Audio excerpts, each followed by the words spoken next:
sharpen the axe, if you will. But we do delve into some sensitive topics. Brewer's story is going to be some emotions there. The story I'm going to tell is pretty emotional as well.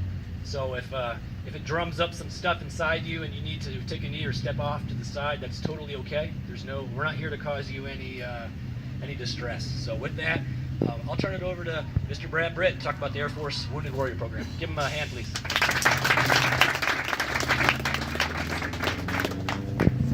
Thank you, Colonel.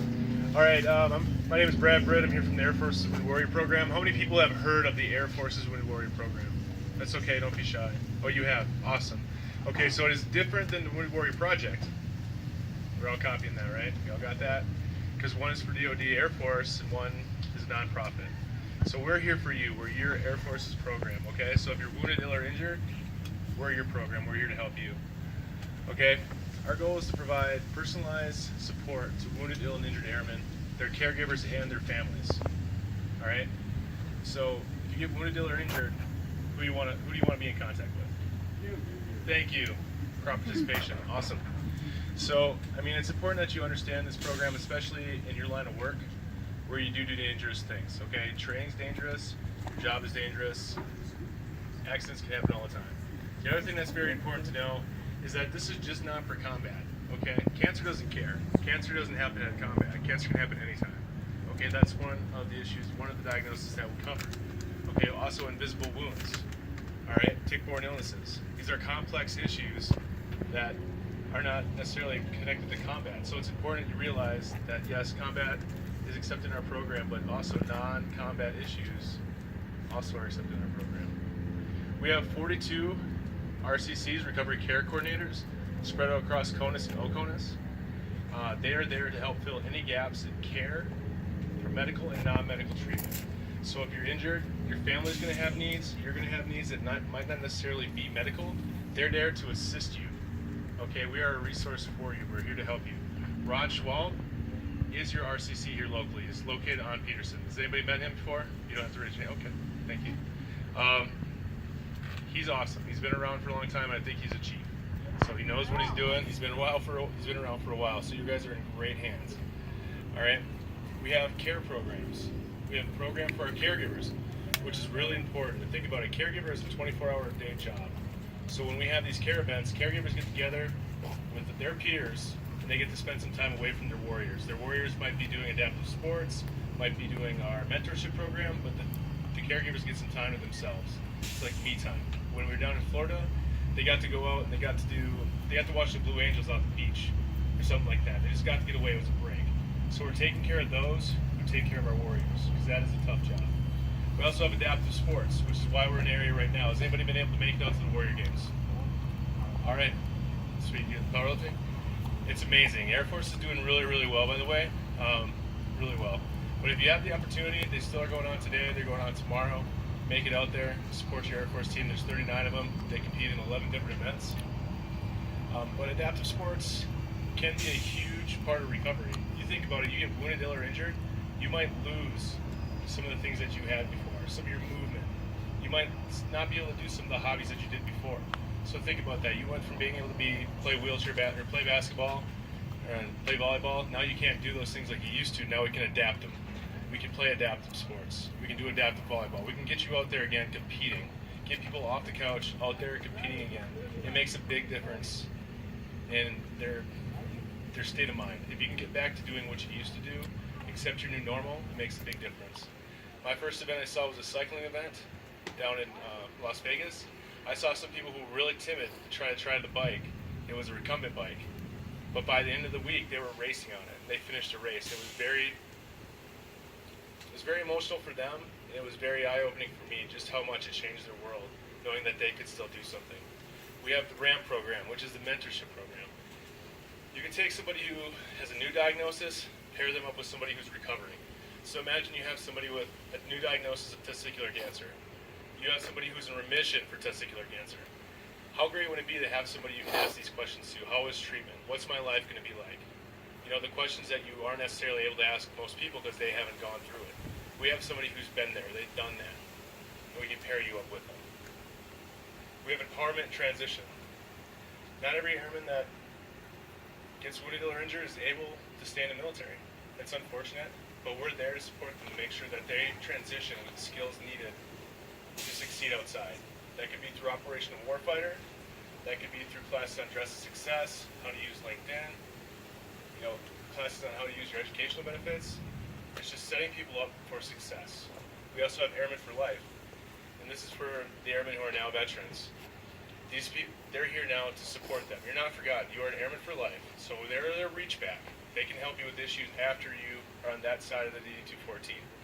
Okay? We have all these programs. The program I'm a part of is the outreach program.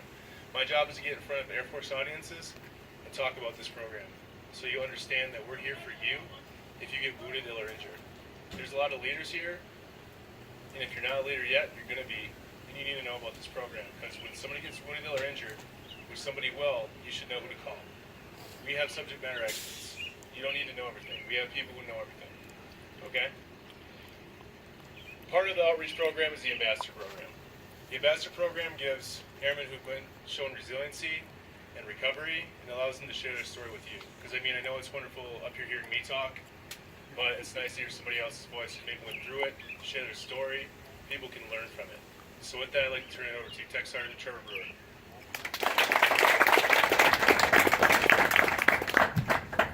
How's everybody doing? What? Hey, to be honest with you guys, this is my favorite crowd to address because I'm a defender myself. Where's my flight guys at? All right, I love you guys. Where's my back office at? You guys are okay. So, Colonel Knight and Sergeant Ray, I'd like to thank you both for having me out here today. It's a great honor to always come out and address the defender crowd. I love you guys. You guys are my brothers and my sisters. Sergeant Ray, we used to be stationed together at RAF Lakenheath back in 2012, I believe it was. Sergeant Ray's a phenomenal NCO, and I knew he was going to be one when he was a phenomenal airman. So, thanks for having me out, brother. So, I'd like to start off with a quote that means a lot to me. Greater love hath no man than this, that he lay down his life for his friends. I'm Tech Sergeant Trevor Brewer, Security Forces Flight Chief at Tinker Air Force Base in Oklahoma. I'm a defender, I'm a cop, but I'm also a wounded warrior. So before I get into my story, I'll give you guys a brief overview of my career. I joined the Air Force in July 2006. I was stationed at Lodges Field, Aviano, RAF Lakenheath, and now Tinker. So as you can see, it's been a pretty rough career. So before I get into my story, to kind of give you an idea of where I was in my career, I had been in for 4.5 years. I was a staff sergeant for 7 months, and I was 22 years old. In December of 2010, I was tasked to deploy to Kandahar Airfield in Afghanistan. I was to be an intel liaison between convoy commanders and the JDOC.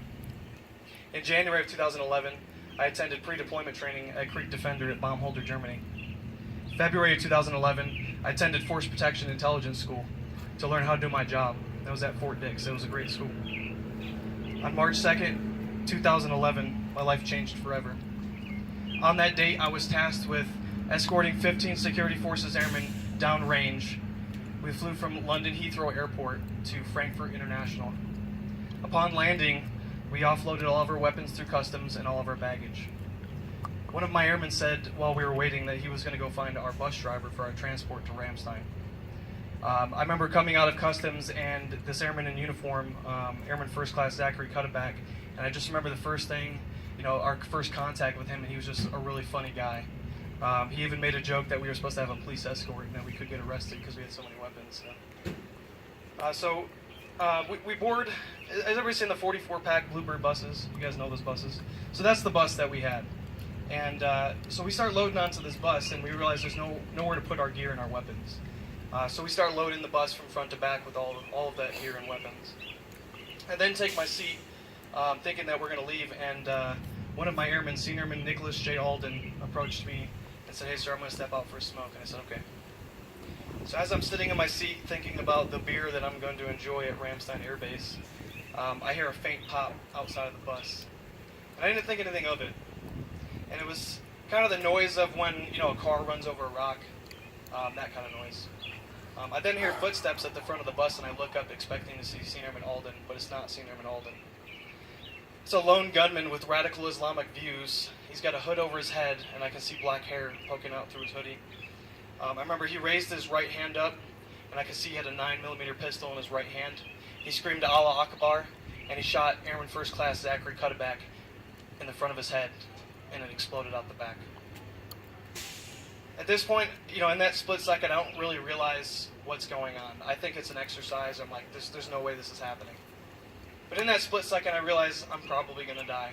So I put my head down and I waited for my turn. While my head was down taking cover, I could hear Allah Akbar, bang, Allah Akbar, bang, shot after shot after shot, thinking, when am I going to die? So you guys go out on the gun range, you know the smell from, when you guys are shooting your rounds off, that distinct smell that you get? That's what I could smell on the bus.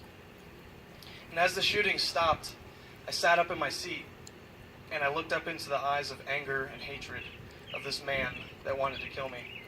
He pointed the 9mm pistol at my head, screamed Allah Akbar, pulled the trigger, but the gun went click. I then charged towards him. He pointed the gun at me once more, yelled Allah Akbar, pulled the trigger again, and it went click. And I knew I had him. So at this point, as I'm trying to run after this guy, because he turns around and runs, I slip. And I later found out that there was so much blood on the floor of the bus, it was like a skating rink. So I make it off the bus, and I'm pursuing this gunman through the airport, not knowing if he still has his gun. Meanwhile, I'm screaming, terrorist, police, help, just hoping somebody's going to tackle this guy. So eventually, I make it to the second floor of Terminal 2 at Frankfurt. And if anybody's ever been to Frankfurt, there's a McDonald's on the second floor. That's where I caught this guy. So as I catch up to him and I catch view from going up the stairs again, I can see that he's got a fixed blade knife in his right hand, and I don't know where the gun is. At this point, that anger and hatred that he had in his eyes has turned to fear, and he's stiff and rigid. As I approach him, the German police surround us and start challenging us in German. So I immediately throw my hands up, and luckily for me, there was also an airport employee who was an American following behind, and he was able to translate everything that just occurred, so I told him everything that happened. At this point, I told him that I needed ambulances and I'm heading back to the bus. So I ran. And I can tell you that was the fastest I've ever run in my entire life, and I wish I could run my PT test that fast. So as I reached the bus, I could see a body laying still on the floor. And I look who it is, and it's Senior Nicholas J. Alden. And he's got a pool of blood below his head, and I feel his pulse, and he was gone. I then proceed to the stairs of the bus, and one of my airmen had been dragged off the bus, and he's kicking and screaming. This was Senior Airman Edgar Vagia. He had been shot 3 times that day, and that was his 21st birthday. I then board the bus, and I look at Airman Cutterback, and I can tell from his injuries that he's dead. I then approach the 4th Airman, Staff Sergeant Christopher Schneider, who had been shot in the head and in the butt, and he was still conscious. My airmen were literally holding him down after ripping their shirts off to plug up his bullet wounds, and he was trying to get out of his seat to go chase the guy down. I could tell you, out of all the NCOs I've ever met in my career, he's the most badass person I've ever met. So at this point, I get off the bus, and I can see that the airmen are being well taken care of by my airmen, and the ambulances show up. And so I get on the phone to my deployment manager, and tell him what just occurred, that we had 2 KIA, 2 WIA, and no one really believed me at first. They thought I was playing a joke on them, but I told them to turn on the news. So at this point, we're taken to a secure room inside the airport, and we had media that were trying to disguise themselves as police officers to get our story. And the reason I know this is we went on our phones immediately and saw the news report saying that U.S. soldiers were attacked at Frankfurt. But I had who I thought was a police officer ask me if we were soldiers, and I told him we were airmen, and the media headline changed immediately. So from this point, we're taken to Frankfurt Police Station, and I'm taken into a room with 2 undercover police officers who I don't know, and I'm stripped of my clothes, butt naked. They took my clothes as evidence, and this is occurring in all the other rooms with all my other airmen as well. I gave a verbal statement of what occurred, which took about 4 hours, and then I was transported to Ramstein Air Base, and we were taken to the Deployment Transition Center. Who here has ever heard of the Deployment Transition Center? So for those that you don't know, the Deployment Transition Center is kind of like a counseling service for troops coming back from traumatic situations or combat situations, kind of decompress, and they bring in counselors from your career field that have been through similar incidents. I can tell you that was one of the greatest things that they could have done for us. And I'll tell you what, General Welsh was a true leader that week. because anything that we needed, he gave it to us on the spot. No questions asked. But I can tell you that with the counseling that I received at the Deployment Transition Center, the mental health counseling that I received, and the Air Force Wounded Warrior program, I wouldn't be an assistant flight chief today, leading 55 airmen, guarding 96,000 personnel and $1.1 trillion in Air Force assets at the largest Air Force air depot. So when I returned to England, I was put into VCO position. Is the VCO out here? Vehicle Control Officer? No? I was gonna say I know his pain. I've done it twice. So I was returned as a VCO, and within the first few weeks, I dealt with a lot of issues. I was clearing my house, going room to room, doing mount training. I had sleep issues. I didn't sleep for 5 days after the incident. I had hypervigilance, flashbacks, nightmares. The littlest things would set me off and send me back to Frankfurt. And one thing I still deal with is survivor's guilt. And the reason I say that is I'm standing here today as a defender. And those two guys that died, I have a roof over my house. I have a fiance and 2 kids. Those guys had families too. So that's one thing that I've dealt with for a long time. So I luckily had a really good supervisor that recognized that, who had been through something similar. And he said, "Hey, we're getting in the car and we're going to mental health." I said, "Roger that." So I show up at mental health, and for the next year, I endured counseling, and I was put on the DNA roster. But after that year of counseling, here I am as a testament of someone that's gone to mental health and has been returned to duty. I have no limitations. I'm worldwide deployable. Sorry guys, I get choked up and I lose my place. So in November of 2017, so this past November, was the first time I ever told my story to a large audience, and it was like a huge weight had been lifted off my shoulders. After that year of counseling, I thought I was healed, but it was just kind of like I hit pause for all those years, and November of 2017, I hit play.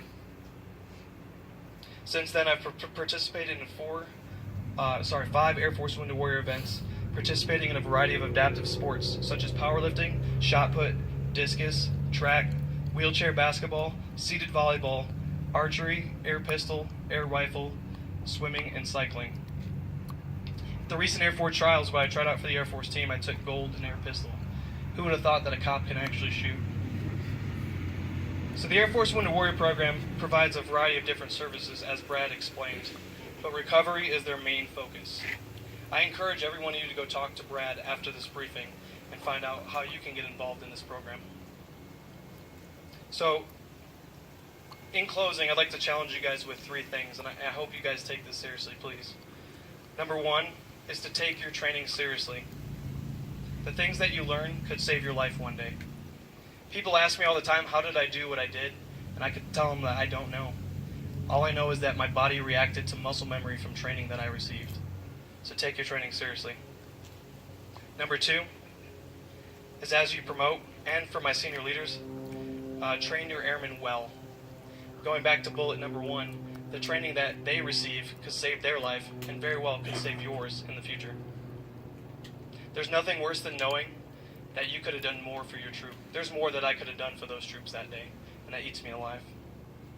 Number 3, and lastly, treat every day as if it's your last day. Don't take yourself too serious. I almost had my last day, so I'm going to make for damn sure that I live every day like it's my last, because Airman in Alden and Airman Cutterback had their last day. I'm Tech Sergeant Trevor Brewer, an Air Force Wounded Warrior. Thank you guys. Appreciate it.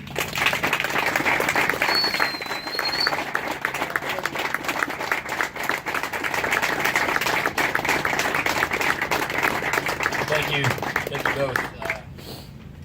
I do have, if Brad and Sergeant Brewer, if you'd come up here real quick, I just want to give you one of my coins, if I could. So I didn't bring one for the whole team here. I didn't know how many were here, so I do apologize. But I'll talk about you guys here in a second.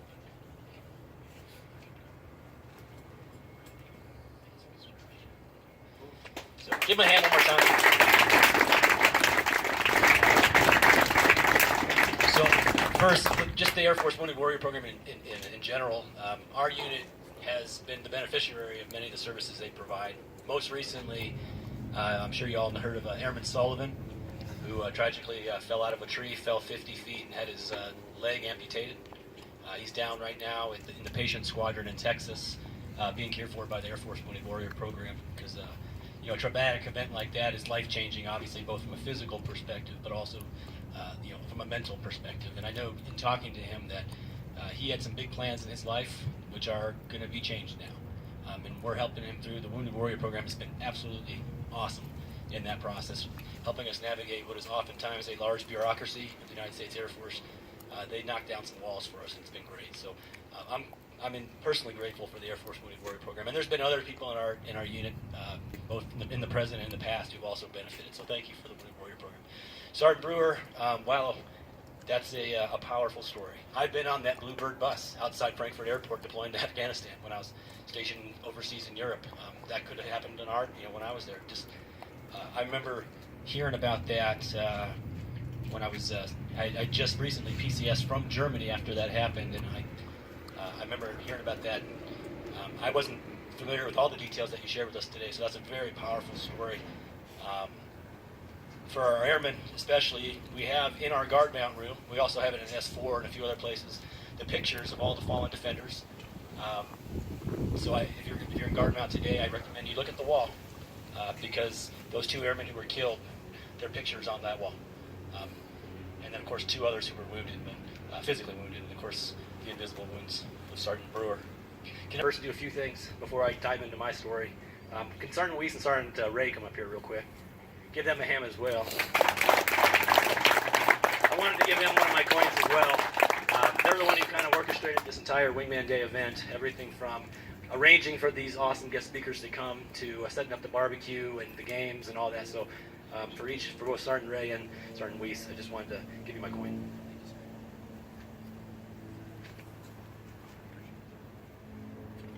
Great job, guys. All right, a couple other pieces of business here.